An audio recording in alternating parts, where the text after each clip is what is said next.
There's a couple of great books that have come out in recent years about the founding fathers and Islam, a couple of biographies of Jefferson himself, and they all stress that Jefferson was really very, very tolerant, and his vision of a plural, religiously plural and diverse America included Jews and Muslims.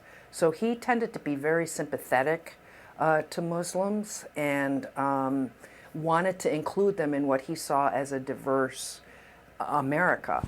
And so this notion that this Barbary Wars were a religiously based war is really false.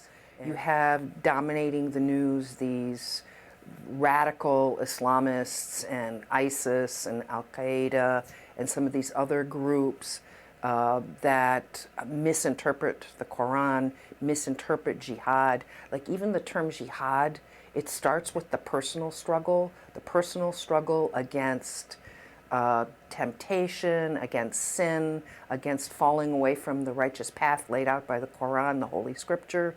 And so jihad is, has been misinterpreted by some of these radical groups. And because the violence of these jihadists dominates the news, a lot of people in the West kind of link violent jihad and this misinterpretation of Islam, and they paint all Muslims as that.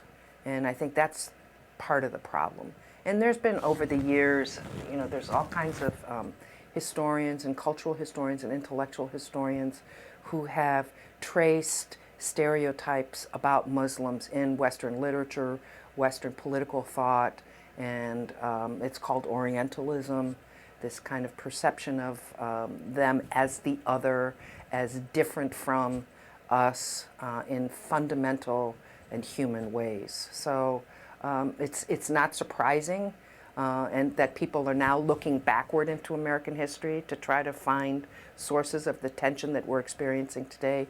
But what we're seeing with radical Islam today in the 21st century really has its roots much nearer to us than back to 200, 250 years ago.